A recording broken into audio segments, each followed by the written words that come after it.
Hello everyone, my name is Muhammad Adirahish, student ID 2201190, and I'll be starting off our video presentation today. In petroleum reservoir engineering, understanding how fluids behave under different pressure and temperature conditions is critical. This behavior directly affects reservoir management and production planning. To analyze this behavior, we use pressure volume temperature analysis or PVT.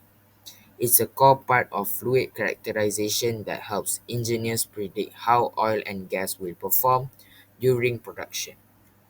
In this assignment, we analyze PVT data from two samples to determine properties like saturation pressure, oil compressibility, formation for volume factor, and solution gas oil ratio. We also looked at optimizing separator conditions to improve recovery efficiency. To enhance our understanding, we visited the UTP PVT lab where we observed actual fluid testing, advanced equipment, and how reservoir conditions are simulated. All findings were supported by experimental analysis, correlation methods, and Excel-based plugins. Hi, I'm Ahmad Shahafizat bin Ismail. I will explain about the PVT concept. So, what is PVT? PVT is pressure, volume, temperature.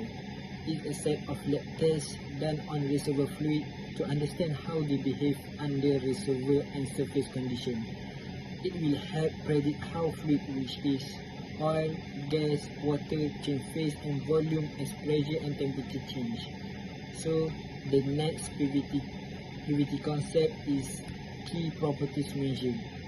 The first one is bubble point pressure, the pressure at which gas first come out of solution in oil as pressure drop. The next one is formation volume factor, FVF. The third one is solution gas oil ratio, which is RS, the amount of gas SCF dissolved in oil STB at reservoir pressure and temperature. Next is viscosity, resistant to flow, critical for estimating production rates and pressure drop. Next is compressibility, it is how much fluid volume change with pressure. Next is Z vector, it's correct the ideal gas law to account for real gas behavior. The last one is composition, the mole fraction of different components in oil and gas usually measured after separator and stored tank.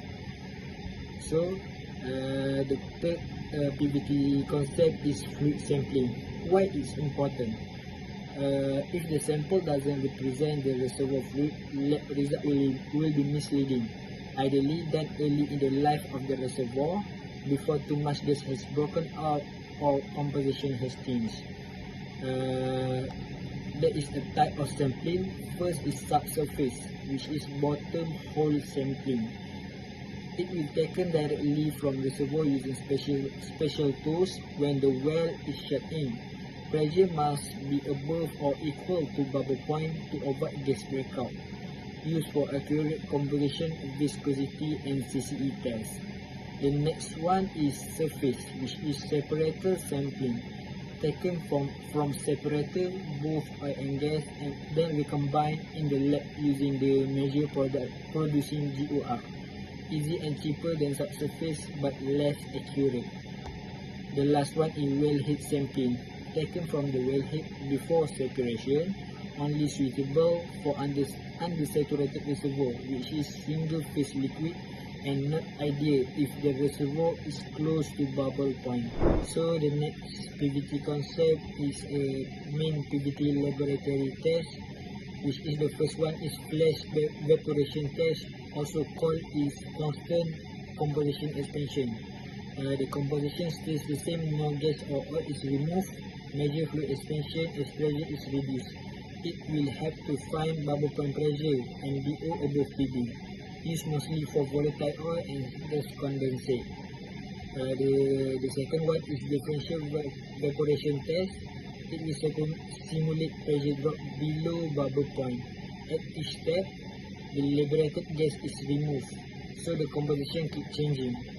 It helps to calculate BOD, RSD, BG, BDD, and Z factor. The last one is separated test.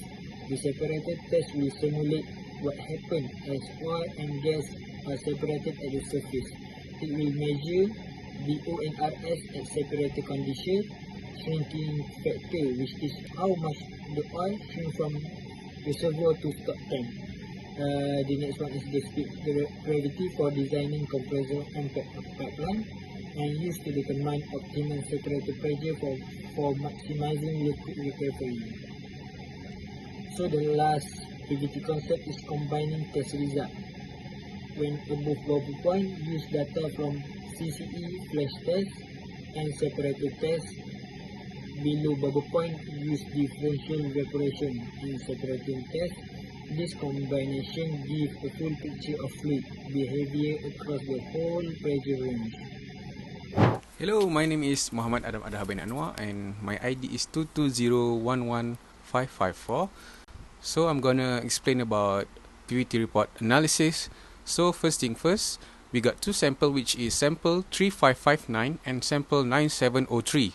We need to determine the saturation pressure, compressibility of the fluid sample, determine the optimum separator conditions, and plot the oil formation value factor and the solution gas oil ratio.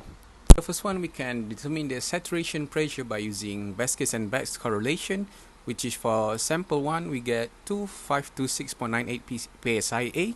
Then to determine the saturation pressure using the graph method, we can start by measuring pressure and the corresponding change in volume of the fluid sample. These measurements are typically obtained through a pressure reduction test, which is used to simulate reservoir condition and verify the quality of subsurface sample. Once we have the data, we plot change in volume versus pressure in graph. In the plot, we draw two trend lines. One represents the single phase region of the fluid and the other represents the two-phase region. The point where these two lines intersect mark the saturation pressure. So for the sample 1, we can get the saturation pressure, which is 2648.35 psia. For sample 2, it is similar. We can find the saturation pressure using Vasquez and Bax correlation, which is we get 2132.71 psia, and using the graph method we get 3056.94 psia. For the next one is the oil compressibility.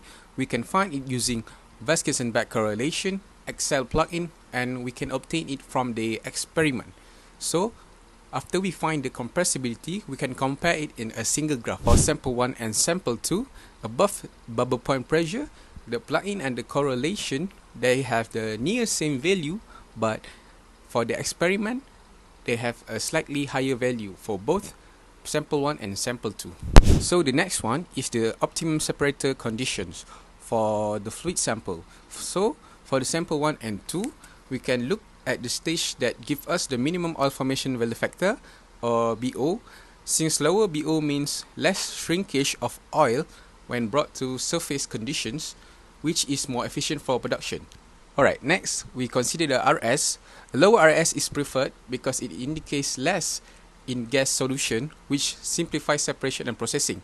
Lastly, we look at the API gravity, where higher values are generally better since they correspond to lighter, more valuable oil. However, this is considered after BO and RS. It also goes same ways for the both sample. Alright, lastly is the comparison between BO and RS among the two samples in the three ways, which is correlation, plug-in, and experiment. So we observe that both VNB correlation and the experimental method gave us the very similar results in terms of both values and overall trend of the curves. However, when using the Excel's plugin, we notice the difference in BO values, especially below the bubble point pressure. This is because the plugin has limitation in handling data, so it tends to give inaccurate or inconsistent results in that region. This highlights the importance of understanding the valid range of tools and method when analyzing PVT properties, especially in critical pressure region. So that's all for me. Thank you very much. During our lab visit at the PVT facility in UNTP, we got to see firsthand how our samples are transported using pressurized canisters. These are crucial for maintaining the reservoir condition during handling. The lab technician showed us advanced equipment used to determine critical PVT properties like bubble point and dew point. These are the same properties we analyzed in our assignment, so it was great to see how they are measured in real life. One of the highlights was the machine that can simulate high pressure and high temperature reservoir conditions. It helps researchers understand how fluid behave in situ, which directly relates to the compressibility, and BO also are as calculated in real life. Overall, this lab experience reinforced that we studied and helped us appreciate how theoretical analysis and lab data work hand in hand in real petroleum engineering applications. What I learned from this project gave me a solid understanding of PVT concepts and how they are applied in real-world reservoir analysis. By analyzing the PVT reports for sample 3559 and sample 9703, I learned how to calculate and interpret key properties such as saturation pressure, oil formation volume factor, solution gas-oil ratio, and also oil compressibility using different methods, including correlation models, plug-in based calculation, and also experimental lab data.